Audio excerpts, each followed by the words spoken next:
Well, g'day. This video is for the good people at Main Roads who are overseeing the Fremantle Traffic Bridge project. And the crux of this is I think we really need to get a road safety audit done on this project. Hopefully one would have been done before the project started to identify all the risks and hazards to cyclists and pedestrians. But I'd say from the state of the detours that have been set up, that probably hasn't been done.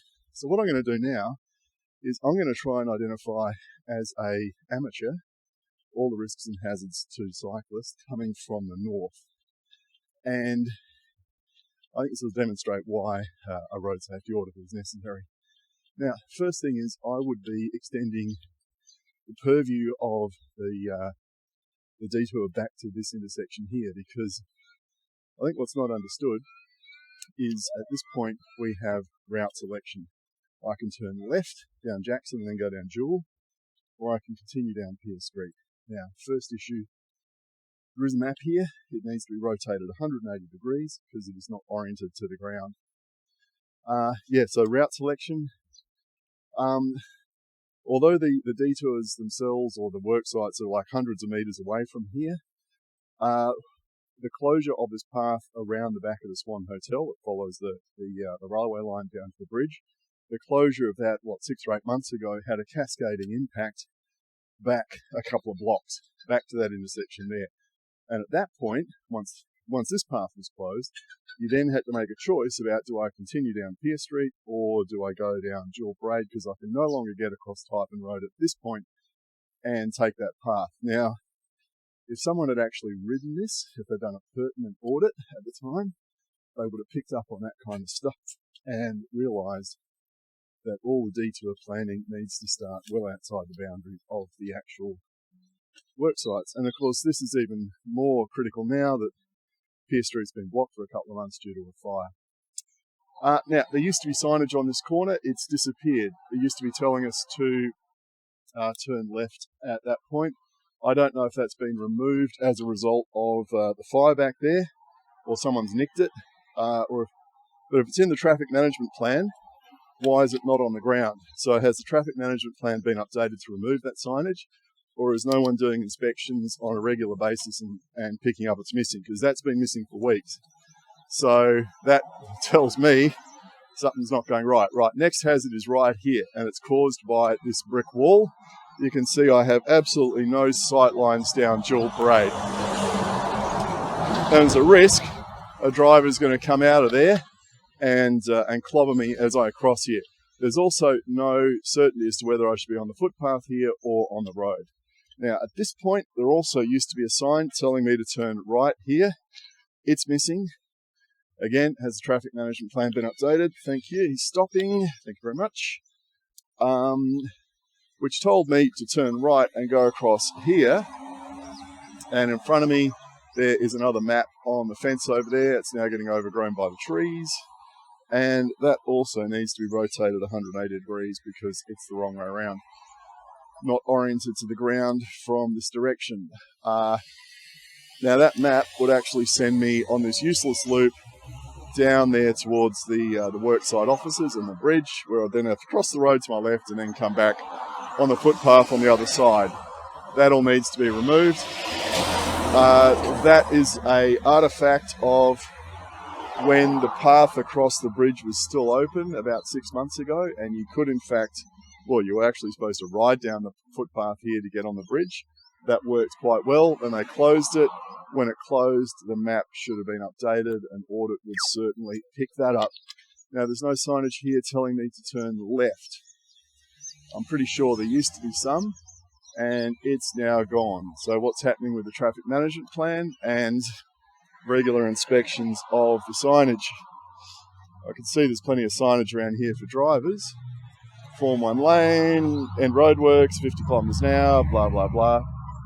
Nothing for cyclists. Now, when I go across here, there on the fence to my right, there is, again, a map which needs to be rotated. And there's a pedestrian sign and a path closed ahead. Why is there no cycling specific sign? There should be something which is says pedestrians and cyclists. In fact, here's one right in front of us here, that one. those should be used all the way through the project. Now, another hazard here at this corner, sight lines here are very restricted to my right. There's actually been a cyclist hit here already by a driver coming out of Pensioner Guard Road. And I'll illustrate to you what drivers are doing. I've actually stood there on that corner at about 8 o'clock in the morning on a weekday and watched drivers do this.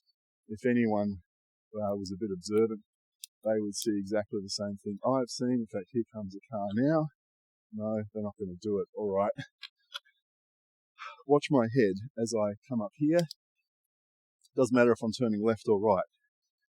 All the traffic for me as a driver is coming from my right, so I am just fixated on looking to my right or straight ahead. I'm not looking at any point to my left to look for cyclists coming that way. And you'll see that time and time again if you stand right here on this corner and watch drivers coming out of there in the morning. You will not see anyone almost look to their left at any point until they actually drive out, at which point it's too late.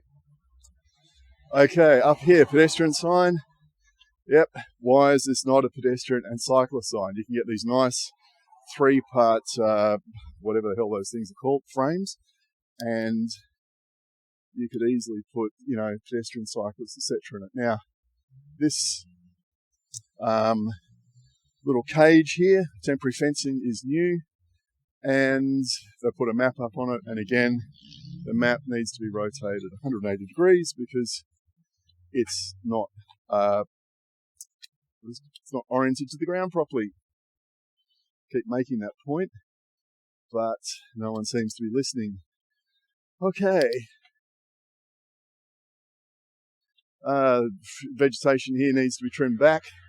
It's overhanging quite a bit for people coming the other way. Now, these bollards, these should really be removed. I can understand that you don't want drivers coming down here, but think about what's going to happen at the end of 2025. The Fremantle traffic bridge is going to close. There's going to be another 8,000 or so vehicle movements a day shoved over here to the Stirling Highway Bridge. That's going to encourage a lot of cyclists to get onto this. Cycling traffic's going to take off. Bollards are a massive risk to cyclists. Right, why is there not a cycling pedestrian sign there telling us to come up here? Up here again, this new bit of fencing. There's a map that, again, needs rotating 180 degrees. And we now have this Fremantle traffic bridge construction staging thing put up, which I can't read as I ride past it because the writing's all too small, but somehow they can afford to get those printed up and put them up. They can't afford to fix the maps or put up proper signage anywhere. Not quite sure where the communications budget's going, but signage and maps are a form of communication, just like emails and this video are a form of communication. What are signs? They are pictograms or whatever, communicating information to the person who's reading them. And just as much as attention should be paid to getting the symbols and the maps and the signs right, is crafting an email properly. Now, if anyone had actually come out and had ever done a ride through, by that I mean anyone from Main Roads or from the project team, they probably would have picked up on these hazards. Now, of course, this path is too narrow for the traffic that's going to carry it. It's probably too late to do something now, but it would have been good if something could have been done about widening this before the project started. That's what planners are supposed to think about. Now again, here we've got maps there. That map is actually almost the right way around. Pedestrian sign, why is it not pedestrians and cyclists? And since we're on a detour, do you want to put detour on it? I mean, that might confuse drivers that see the sign and think the detour relates to them. Now, there's no intermediate signage along here to tell you to stay on this path. If you got Google Maps or whatever open, it'll actually try and tell you to cross the road here and go along the path on the other side. This tree needs trimming. Now, this sign with the 2 poles really should be removed completely because this is a hazard going through here. The path here needs patching where there's just a section of bare dirt. It's been like that since they decided to detour cyclists along here. Now this intersection of East Street is a menace. Oh look, they've put a map up there. That's actually almost the right way around. Oh, great. Thanks, mate. Yeah, getting across here is always a problem. And you've got an issue with, one, drivers coming out of East Street to the south. They come flying across the road there. And the other one is drivers turning left from Canning Highway. And it's not clear who has right of way across here. Drivers supposed to give way to cyclists coming across here, or a cyclist supposed to give way to people turning left. You tell me. It's not particularly clear. Morning. Now this is a hazard that's actually being taken care of. This should have been identified right at the start. Look at this bus shelter. It completely blocks your view coming the other way, and you can't actually see people in the bus shelter, so it's quite possible for them to get up out of their seat when a bus is coming, walk out into the path and have a collision with a cyclist. That fencing looks like it's been put in for a bypass road, bypass lane, bypass path, which is good. It's been there a week and nothing's happened, but there's some spray paint on the ground. This path is too narrow for carrying two-way traffic. If you come down here and watch when there's people on mobility scooters or tricycles or hand cyclists on this path, they fill the whole path and there's nowhere to go. Prams and things are the same. This whole path should be widened all the way along here, up to this point. Now, at this point, I don't know how long this gravelly track is going to stay in place. Hopefully it's being maintained. It's not going to be allowed to deteriorate and be torn up. I guess we shall see. Get a good view of the worksite from up here. But then when we come around here, they've used a different grade of material to build this section of the path. This was done first. It's like railway ballast, and it's risky stuff to ride over. That grade of material should not have been used for that, and that should be replaced with something that's a lot finer like the other section. Small maps. See, here's an example of a three-part stand, which, you know, if they'd used those all the way through, things would have been a lot clearer. Okay, there's a new sign up there. Bus stop open, footpath closed, follow detour. I think they've put those up because cyclists coming the other way were coming along the path and then having to jump onto the road because they didn't realise the path was closed. And speaking of signage inspections, over there's a caution signals modified sign on that pole, and there's another one on the pole over there, and there's two more on these poles here. They were put up a couple of weeks ago. The cable tie on the bottom of that one snapped. When I came through here last week, it was the wrong way around. Again, it comes down to inspections. Is anyone doing any? Because how difficult is it to come along with a reasonably long cable tie and fix that up? Pedestrians, why is that not pedestrians and cyclists? There's a sign here. I think that just says no one is inspecting properly, or if maybe they are doing inspections on a regular basis, but not being done with an eye to detail. I don't know. Okay. Detour is almost about over. We've got detour here. Who's that for? Is that for cyclists, drivers, pedestrians? Don't know. There's no way to get across the road there, so, you know, why have it there? This one says pedestrians. Where are cyclists going? Are we turning here as well? I'm not so sure. But I'm going to take a wild guess and say that, yes, it looks like we are turning here. And then we get to here. detour sign, okay, that's fine. And then I'm going to get back onto the road at this point, but there's nothing there to tell cyclists what to do. Do you continue on down the footpath on my left, or are we supposed to jump back out into this section of lane? So anyway, there's all the hazards. Let's go through a summary of them now.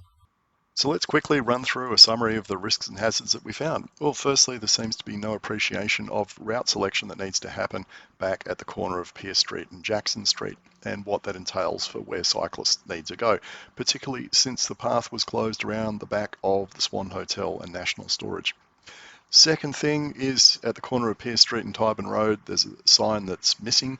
The signs were there back in October 2024, they're not there today.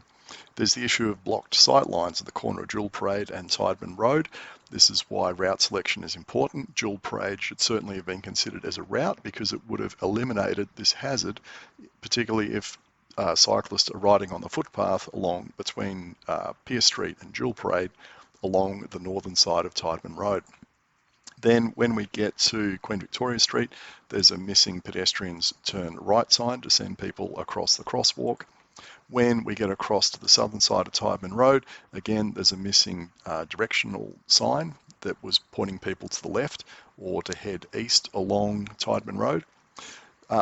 All the maps on the northern side of the bridge are not oriented to the ground, and those maps are in multiple locations, and that obviously causes confusion, and confusion can lead to crashes. When we get to the corner of Pensioner Guard Road, the sight lines to the south are completely obstructed, and drivers coming out of Pensioner Guard Road, i.e. heading north, are not looking to their left to look for cyclists on the path. There's already been apparently one cyclist hit by a car at this corner, so there's definitely an issue there. Then we have bollards on the path, which consideration should be given to removing them. There are multiple trees and shrubs, etc., around the route that need to be looked at and trimmed back, and here's an obvious one on alongside Canning Highway. These dual sign poles, again on Canning Highway, are a particular hazard, particularly in the middle of the path. That sign really should be removed. The East Street crossing, it's just hazardous all around. If you try and do this a few times yourself, you'd soon realise why it's so hazardous, especially if you did it at different times of the day. And there's no clarity, as I pointed out, about who should be giving way to whom